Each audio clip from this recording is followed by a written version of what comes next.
Hey hello welcome back to the movie review of Drishyam 3. ആദ്യം തന്നെ ഈ മൂവിയുടെ ഡയറക്ടർ ജിത്തു ജോസഫിനെ സമ്മതിച്ചു കൊടുത്താൽ മതിയാവട്ടെ. എങ്ങനെയാണ് ഇയാൾക്ക് ഇതേപോലെയൊക്കെ ചിന്തിച്ച് സിനിമ ഉണ്ടാക്കാൻ പറ്റണമെന്ന് ആലോചിക്കുന്നത്. കിഡിലൻ ട്വിസ്റ്റാണ്, നമുക്കൊന്നും പെട്ടെന്ന് പ്രെഡിക്റ്റ് ചെയ്യാൻ പറ്റില്ല. അതേപോലെയുള്ള ട്വിസ്റ്റ് ഇതിൽ ഇയാൾ ചെയ്ത് വെച്ചിരിക്കുന്നത്. ഫസ്റ്റ് ഹാഫ് ഒരു ഫാമിലി മൂവി പോലെയാണ് പോണത്, ഒരു ഫാമിലി ഡ്രാമ അത്രേ ഉള്ളൂ. എവിടം തൊട്ടാണ് ഒരു മിസ്റ്ററിയും ത്രില്ലറൊക്കെ തുടങ്ങാന്ന് നമ്മളിങ്ങനെ വെയിറ്റ് ചെയ്തിരിക്കും. കാരണം ദൃശ്യമാണല്ലോ. ദൃശ്യം 1ഉം 2ഉം കണ്ടിട്ട് 3ലേക്ക് വരുമ്പോൾ നമ്മൾ ഒരു സസ്പെൻസും ത്രില്ലറൊക്കെ പ്രതീക്ഷിച്ചിട്ടാണ് നമ്മൾ വന്നിരിക്കുക. പക്ഷേ ഇന്റർവെൽ വരെ അങ്ങനെ വലിയ കാര്യമായിട്ടുള്ള പരിപാടിയൊന്നുമില്ല. ഫാമിലി മൂവി, അവരുടെ ഫാമിലി ബാക്ക്ഗ്രൗണ്ട്, ഇപ്പോൾ എന്താണ് അവരുടെ ഫാമിലിയിൽ നടക്കുന്ന കാര്യങ്ങൾ, എന്തൊക്കെയാണ് അപ്ഡേഷൻസ്, അങ്ങനെ ക്യാരക്ടേഴ്സും പുതിയ പുതിയ കാര്യങ്ങളും ഒക്കെ നമ്മളെ ഇൻട്രൊഡ്യൂസ് ചെയ്ത് ഫസ്റ്റ് ഹാഫ് അങ്ങനെ പോവും. ഇന്റർവെല്ലിൽ ഒരു ക്യാരക്ടറിന്റെ റീ എൻട്രി ഉണ്ട്, അത് കൊണ്ടത് അടിപൊളിയായിരുന്നു. ഇന്റർവെല്ലിന് ശേഷമാണ് കൂടുതൽ ഇൻട്രസ്റ്റിംഗ് ആയിട്ട് ഈ മൂവി തോന്നിയത്.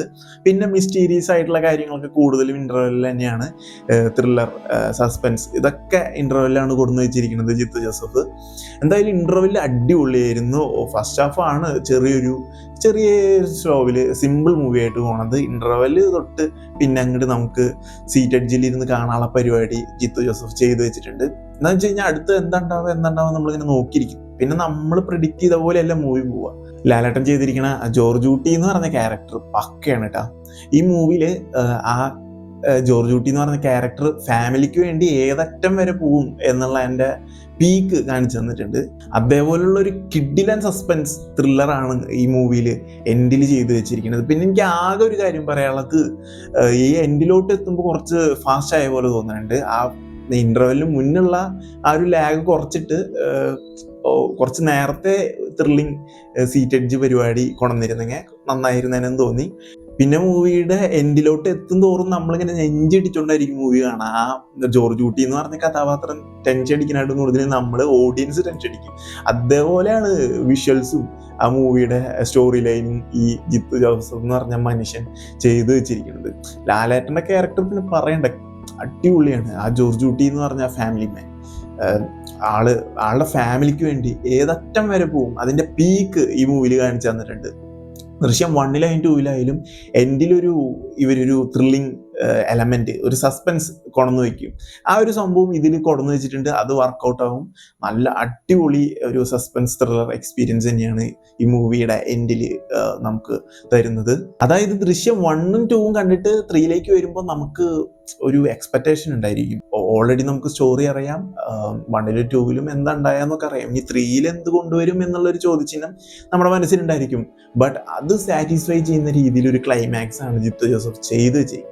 ലാലേട്ടൻ ചെയ്തിരിക്കുന്ന ജോർജ് ഊട്ടി എന്ന് പറഞ്ഞ ക്യാരക്ടർ ഒരു ക്ലാസിക് ക്രിമിനൽ ആണെന്ന് എന്തുകൊണ്ടാ പറയണമെന്നുള്ളത് കൃത്യമായിട്ട് ഈ മൂവിയിൽ നമുക്ക് മനസ്സിലാക്കി തരുന്നുണ്ട്. അമ്മാരി പീക്ക് സാധനമാണ് ലാലേട്ടൻ ഇതിൽ ചെയ്ത് വെച്ചിരിക്കുന്നത്. 1ലും 2ലും ജോർജ് ഊട്ടി എന്ന് പറഞ്ഞ ക്യാരക്ടറിന്റെ ബ്രില്യൻസ് കാണിക്കുന്നുണ്ട്. ഇതിൽ ബ്രില്യൻസ് മാത്രമല്ല, ചെറിയൊരു ചെറിയ പൊടിക്ക് ആള് പഴയ പോലെ പാവം പോലെ നിൽക്കണ ഒരു പരിപാടി ഒന്നല്ല. ലാസ്റ്റ് എൻഡില് വില്ലന്മാർക്കിട്ട് തിരിച്ചു പണിയുന്നുണ്ട്. അതാണ് പിന്നെ ഒരു ഡയലോഗുണ്ട്. ലാലേട്ടൻ ഇതിൽ ചെറിയ രീതിയിൽ എൻഡിൽ കൊണ്ടുവരുന്നുണ്ട്. അതാണ് ഒരു 1ഉം 2ൽ നിന്ന് വരുമ്പോൾ ജോർജ് ഊട്ടി എന്ന് പറഞ്ഞ ക്യാരക്ടറിന് ഒരു ഡെവലപ്മെന്റ് വന്നിട്ടുണ്ട്. ആള് ചെറിയ പരിപാടി പിടിച്ചിട്ടുണ്ട്. അതെന്തായാലും നന്നായി ഒരു ഡിഫറൻസ് ഫീൽ ചെയ്തു. എന്തായാലും അത് കൊണ്ടുവന്നപ്പോൾ നമ്മൾ ദൃശ്യം 1 കണ്ടപ്പോൾ നമുക്ക് കിട്ടിയ ഒരു സസ്പെൻസ് ത്രില്ലർ എക്സ്പീരിയൻസ് ഇല്ലേ, അത് അടിപൊളിയായിരുന്നു. അത് എടുത്തു പറയേണ്ട തന്നെയാണ്. എന്നിട്ട് നമ്മൾ സെക്കൻഡ് കാണാൻ പോയപ്പോൾ നമുക്ക് ഫസ്റ്റിനെ കോട്ടം തട്ടാത്ത രീതിയിലാണ് സെക്കൻഡ് ജിത്തു ജോസഫ് ചെയ്ത് വെച്ചത്. ആ 2 മൂവിക്കും കോട്ടം തട്ടാത്ത രീതിയിൽ തന്നെയാണ് ദൃശ്യം 3യും ചെയ്തു വെച്ചിരിക്കുന്നത്. ഒരിക്കലും ദൃശ്യം ഫ്രാഞ്ചൈസി ഡൗൺ ആവാത്ത രീതിയിൽ കറക്റ്റ് പാരലായിട്ട് കൊണ്ടുപോകുന്ന രീതിയിൽ മൂവി സിമ്പിളായിട്ട് എടുത്തു വെച്ചിട്ടുണ്ട്. ബട്ട് അത് നമ്മളെ ഡിസപ്പോയിൻമെന്റ് ചെയ്യുന്നില്ല, 1നെയും 2നെയും ബാധിക്കുന്നില്ല. അതേപോലെയാണ് മൂവി ക്ലീൻ ആയിട്ട് എടുത്തു വെച്ചിരിക്കുന്നത്.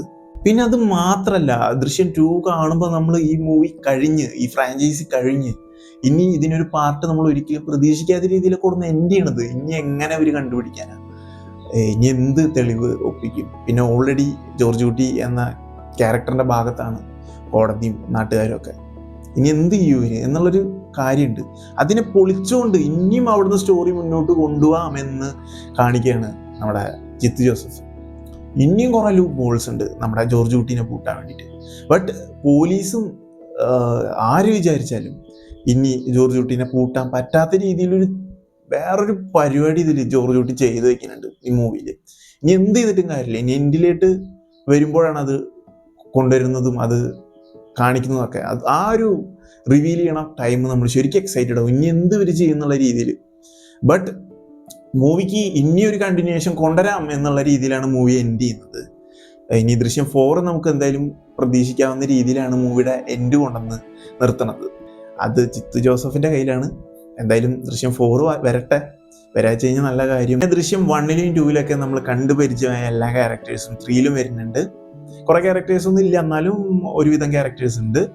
അതൊക്കെ നന്നായിട്ടുണ്ടായിരുന്നു. ആ പഴയ ക്യാരക്ടേഴ്സ് എങ്ങനെയാണോ അതേപോലെ മെയിൻറ്റെയിൻ ചെയ്ത് പോയിട്ടുണ്ട്. പിന്നെ ദൃശ്യം 3ലെ ടീമൊക്കെ ചേർന്നിട്ട് ഒരു ഇന്റർവ്യൂ ഞാൻ കണ്ടായിരുന്നു. നമ്മുടെ ആന്റണി പെരുമ്പാവൂരും ജിത്തു ജോസഫും ലാലേട്ടനും അങ്ങനെ മൂവിയിലെ കുറച്ച് ആക്ടേഴ്സും മൂവിയിൽ വർക്ക് ചെയ്തവർക്ക് കൂടിയിട്ട് ചെറിയൊരു ഇന്റർവ്യൂ. അതിൽ ജിത്തു ജോസഫ് പറയുന്നുണ്ട്, ഈ മൂവി സിമ്പിൾ ആയിട്ടുള്ള ഒരു മൂവിയാണ്, ഒരു ഫാമിലി മൂവിയാണ്, വലിയ സസ്പെൻസോ ത്രില്ലറോ ഒന്നും പ്രതീക്ഷിച്ച് പോകരുത്. ഒരു ജോർജ് കുട്ടി എന്ന വ്യക്തിയുടെ ഫാമിലിയിൽ നടക്കുന്ന കാര്യങ്ങളും അങ്ങനത്തെ കാര്യങ്ങളൊക്കെയാണ് ഈ മൂവിയിൽ. വലിയ സസ്പെൻസ് ഇതിൽ പ്രതീക്ഷിക്കരുത് എന്നുള്ള രീതിയിൽ പറഞ്ഞിട്ടുണ്ട്. അത് ഓൾറെഡി ആൾ പറഞ്ഞു വെച്ചിട്ടാണ് ഈ മൂവി നമ്മൾ കാണാൻ പോകുന്നത്. അപ്പം അതേപോലെയൊക്കെ തന്നെയാണ്. വലിയ സംഭവം പ്രതീക്ഷിച്ചു പോകാതെ സിമ്പിളായിട്ട് പോയി കാണണം. അപ്പോൾ നമുക്ക് നല്ല സാറ്റിസ്ഫൈഡ് ആയിട്ടുള്ള സാധനം കിട്ടും ഉള്ള കാര്യം പറയും. ആ എൻഡിലാണ് ഞാൻ പറഞ്ഞില്ലേ, ഇൻ്റർവെല്ലിന് ശേഷമാണ് ഒരു മിസ്റ്ററിയും സീറ്റ് എഡ്ജ് എക്സ്പീരിയൻസ് ഒക്കെ തരുന്നതും. ആ എൻഡിലാണ് പിന്നെ സസ്പെൻസ് ത്രില്ലർ നമുക്ക് ഫീൽ ചെയ്യാനും പറ്റുള്ളൂ. അതുവരെ കേസും കാര്യങ്ങളും ഇതും ഫാമിലിയിൽ നടക്കുന്ന കാര്യങ്ങളും ഇൻ്റർവെൽ വരെയൊക്കെ പക്ക ഫാമിലിയിൽ നടക്കുന്ന കാര്യങ്ങളാണ്. ജോർജ് കുട്ടി ഒരിക്കലും ജോർജ് കുട്ടിയുടെ കേസ് റീ ഓപ്പൺ ആവുന്നു, ജോർജ് കുട്ടിക്കെതിരെ ഇനിയും പ്രശ്നങ്ങൾ വരുമെന്ന് പോലും നമുക്ക് ഡൗട്ടാവും. അത്ര രീതിയിൽ എല്ലാം സമാധാനമായിട്ട് നല്ല രീതിയിൽ പോകുന്ന ഒരു സിറ്റുവേഷനാണ് ഒരു ഇൻ്റർവെൽ വരെ. ഇൻ്റർവെല്ലിന് ശേഷമാണ് നമ്മൾ ജസ്റ്റ് ഒന്ന് നമുക്കൊന്ന് ടെൻഷനായിട്ട് നമ്മൾ മൂവി കാണുന്നൊരു എക്സ്പീരിയൻസ് ഇൻ്റർവെല്ലിന് ശേഷമാണ് പിന്നെ അങ്ങോട്ട് വരുന്നത്. അപ്പോൾ ഇതൊക്കെയാണ് എനിക്ക് ഈ മൂവിനെ കുറിച്ച് പറയാനുള്ളത്. അപ്പോൾ അടുത്തൊരു മൂവി റിവ്യൂ ആയിട്ട് കാണാം. ബൈ.